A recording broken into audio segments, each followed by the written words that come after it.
Welcome, everybody. Steven Sitkowski here. Glad to have you for this week's edition of Market Insights. Hope everybody has had a splendid week.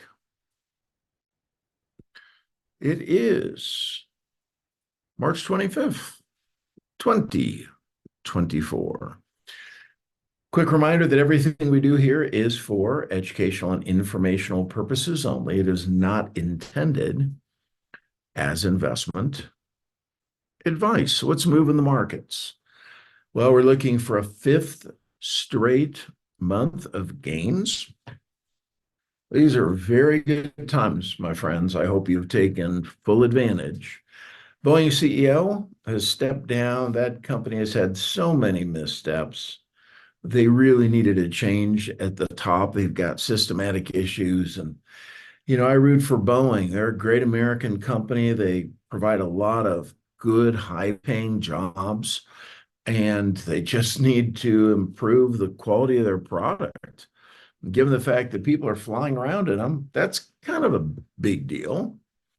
Personal consumption expenditure number is due out on Friday. This is one of the key metrics that the Fed looks at to determine their policies. 10-year Treasury pretty steady at around 4.25. And oil's ticking up a little bit. I read a story where the Ukraine apparently bombed a Russian oil refinery. Boy, that war's been going on a lot longer than we expected. Russia thought they were just going to step in here, take over. You know, a lot of the big superpowers have learned you go attack some country on their own soil, they are going to defend themselves. It's never going to be easy.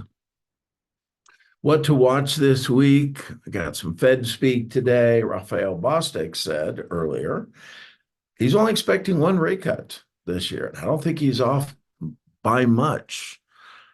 Tuesday, we've got the Case-Shiller Home Price Index, a little bit of Fed speak on Wednesday. Thursday's a big day. Initial jobless claims are coming out, GDP, second revision, Chicago Business Barometer. And then Friday is where the PCE will be delivered along with the core PCE. So those are pretty darn important numbers. It's last week's heat map. A lot of green. It was a good week led by, NVIDIA. Who'd have thought it? Up 8.67%, Broadcom 9.16%, but there are a lot that participated. And the 1 year heat map, NVIDIA up 253%, Broadcom 111%, Amazon almost 82%, Meta 147%. There has been so much money to be made had you been in the right stocks, and hopefully you have been. Market breadth, this is where we look at 52-week highs versus 52-week lows. On the New York Stock Exchange, very impressive, 590 compared to 85. On the NASDAQ, 511 compared to 304. Keeping score, the Dow this year is up 4.7%, S&P 9.7, and the NASDAQ 9.4. Notice oil's up 12.8, and bonds are down. Magnificent Seven now occupy more than 30% of the market cap in the S&P 500. Got to ride it. This is XLK Technology ETF, dominates the market. Look at that. XLE, this is the oil ETF. It's now been taken off.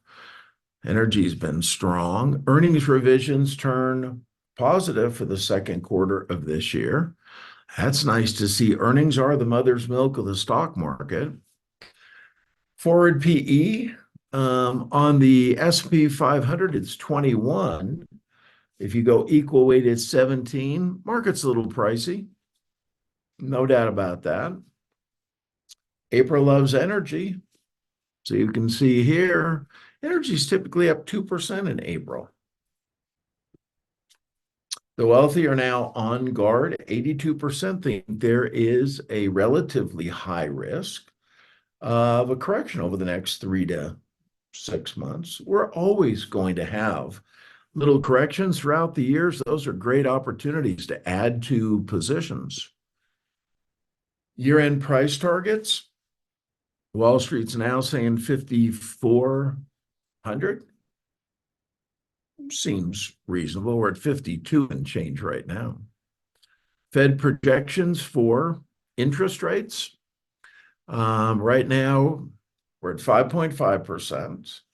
By the end of the year, we're expecting 4.6, so a drop of almost 1%. Next year, 3.9%. And then 3.1% in 2026. Long term, looking for 2.6%. So you can see the trend. We have now had 100 trading days since we've had a 2% pullback on the S&P. That's pretty darn strong. Fed probabilities, 90% chance that Fed will keep interest rates where they are in May. There's about a 70% probability now that we'll get a rate cut in June. I'm betting on July. So there's about an 84% chance that by July we will have seen a rate cut. And I'm expecting 1 to 2 rate cuts on the year. Fed says 3. We'll see. 1-year returns, technology, up 51.39% in the last year. Communication stocks, up almost 51%. Discretionary, 33%. Ditto for financials.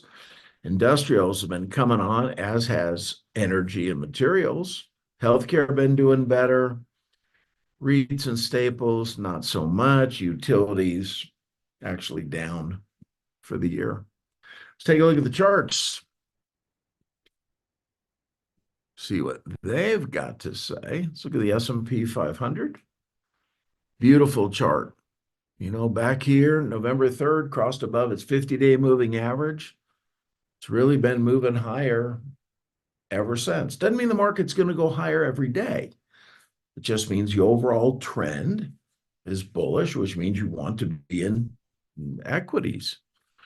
How about on the Qs? This is big tech. Same kind of a deal, you know, nice slope on the 50-day moving average. We are well above it, a little more volatility than we get on the S&P. And for the Russell 2000, so that's been kind of bouncing off of its 50-day moving average. Did it 1, 2, 3, 4 times. And while the market is slightly down today, so far it's up. But across the board, everything looks pretty darn good. These are the times to take advantage, my friends. All right. Well, thanks for checking in with me. And I will see you all again next week. Bye.